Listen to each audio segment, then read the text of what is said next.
How's it going, guys? Aaron here from Integratio, and I'm back with another review. This time, we're going to be taking a look at Initial Audio's IA-LA1.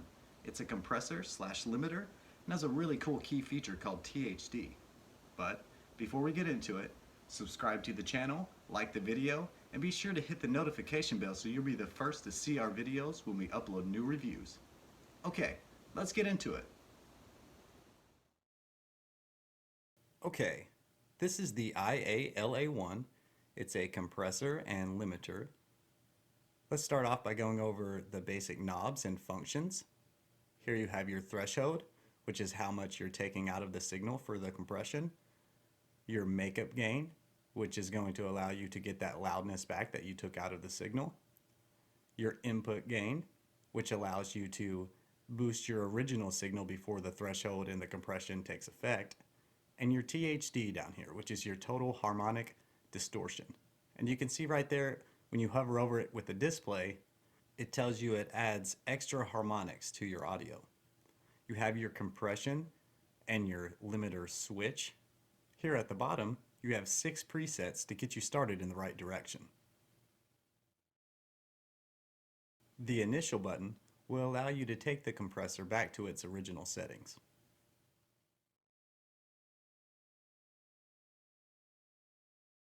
If you find something you want to save for later to use on another project, simply click the Save button. After you save your work, simply hit the initial button again to go back to the default settings, and you can continue to use the compressor without losing your previous work. The IA-LA1 has a variety of presets, 6 in total. I'm going to play a drum loop, and we're going to go through the presets and see how each of them affects our drum sound. I like testing out different software and plugin presets with the drum loop simply because drums have a variety of different sounds, so it allows you to see how each of these sections of frequencies are going to be affected by each different setting. Here's the original beat.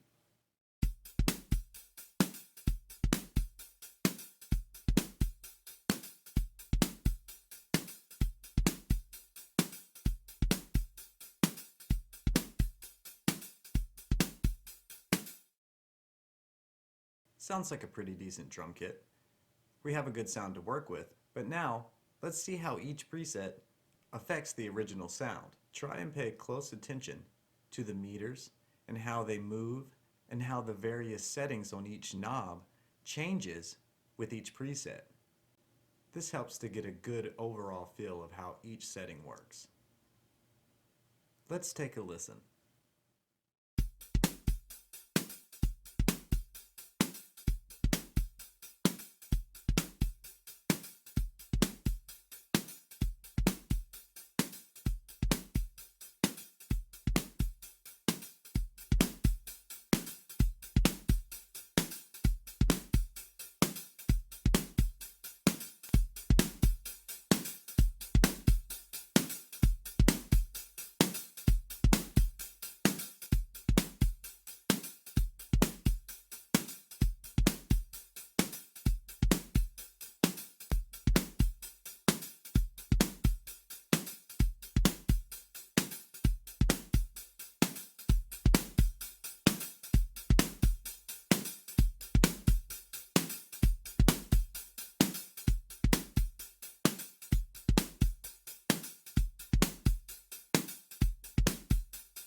Now, most times, you're not going to get the exact sound you desire from presets alone. So, now that we have a better sense of how everything works, let's go in and focus on the snare drum from the loop that we just heard.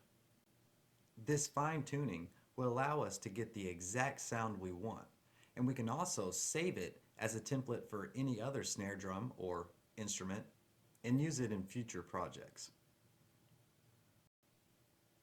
Alright, you can see the settings that I have applied for this snare drum. The plugin is bypassed right now, so let's go ahead and take a listen to how it sounds before, and then I'll hit the bypass again to show you how it sounds with my settings applied. And you can see I've added a lot of the THD to our original sound.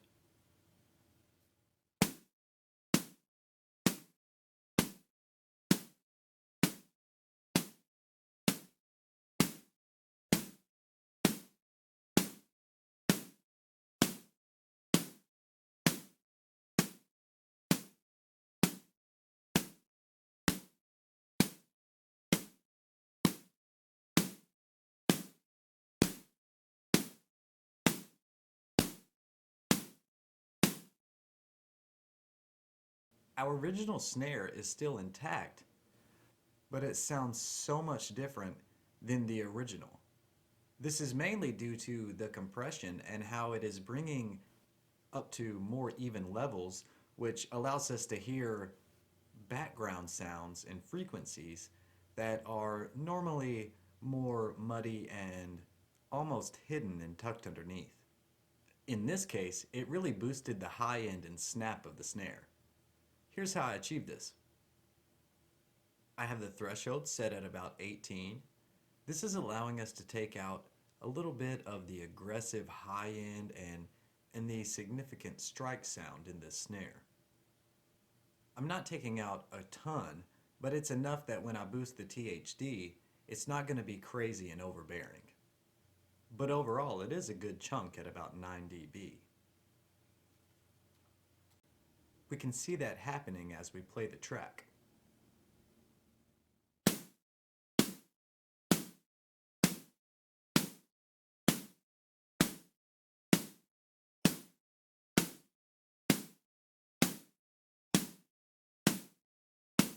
You can also see in the middle meter here exactly how much it's taking out, and in the green, how much our makeup gain is affecting the overall output. In this case, I only needed about 2 decibels of makeup gain to get back what we lost.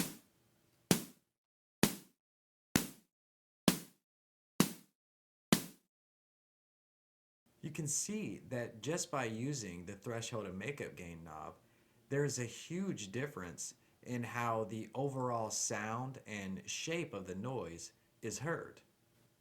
But adding 80% of our total harmonic distortion really brings the high end and bead resonance from our snare and drives it forward into the mix to a point where it almost sounds like there's an equalizer creating this effect. This is a key feature of the IA-LA1 and really sets it apart from compressors with similar functions. Let's take a listen to how the THD is affecting the snare.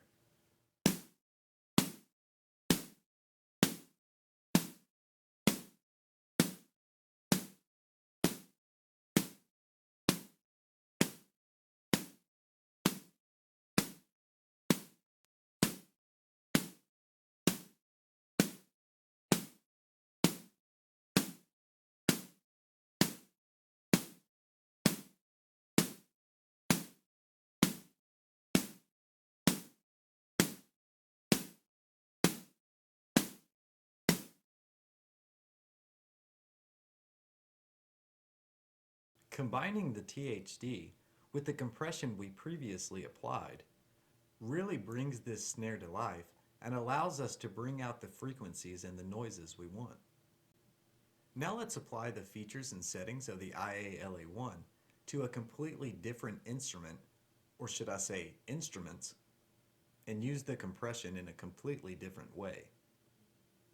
Alright, I've loaded some new sounds and our settings are quite a bit different now.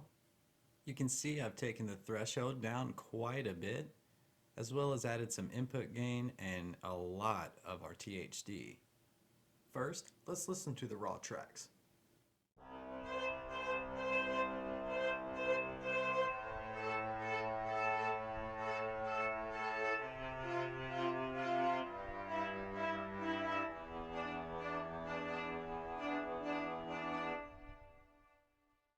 We want that obvious separation in the tracks to basically disappear, as well as boosting the overall drive and life of the section. So let's take another listen with the settings applied.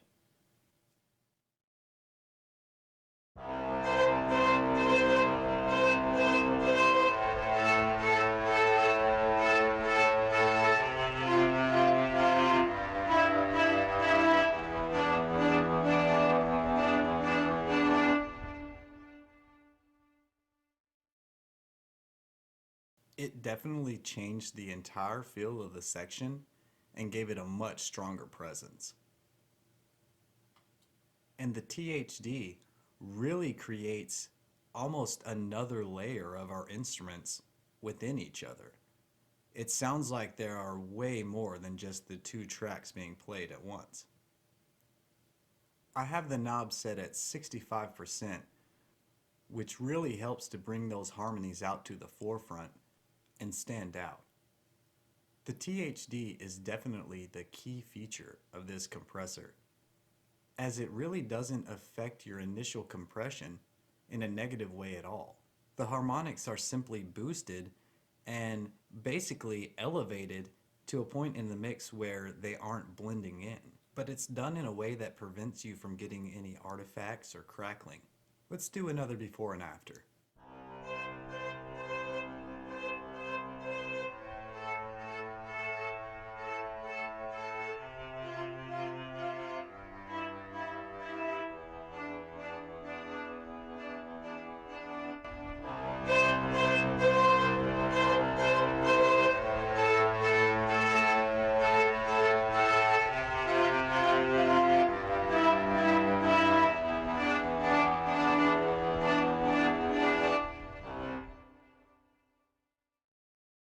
Alright, so let's get into the specifics of how I did this.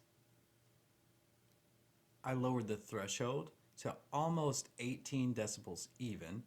You can see the red mark over here, that's going to be our threshold. The input gain, I took up about 10 dB just to boost our initial signal a little bit up to about the 12 mark. It's around 6 dB that we're actually compressing, which is the driving factor in making our tracks really sound like one cohesive unit. Here's our THD, which I talked about before. I have it at about 65%.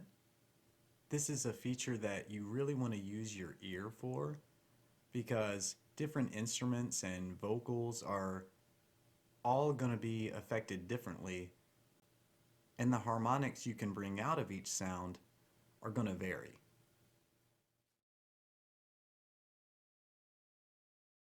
I only added about 2 decibels of makeup gain, and that's really just due to the fact that the overall harmonic boosting and compression really gave us a thick sound with a lot more drive than our original tracks. If we were working with these tracks within another project with a lot more instruments and full production, we might have to add a little bit more just to make up for that actual loudness loss. As you can see, the IA-LA1 is fully capable of turning any sound into something far greater than it once was. And it lets you achieve that in such a simple and easy way. Now let's talk about how the IA-LA1 affects your CPU. The IA-LA1 runs extremely well and lets you use all of its key features with very little change in processing power. Before the bypass, we range from about 7 to 9.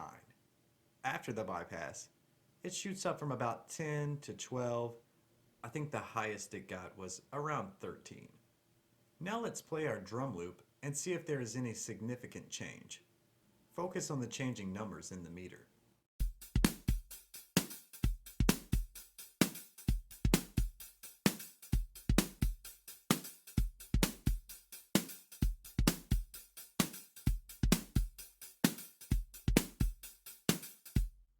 Even with the loop playing, the meter peaked at 13, which means that there is no significant change at all from just running the plugin to having it affect a track.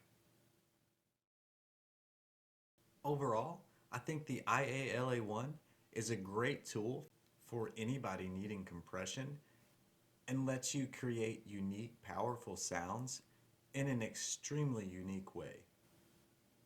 Even without adding input gain to your original signal, you're able to compress and really drive your sound and bring out elements that you normally wouldn't hear.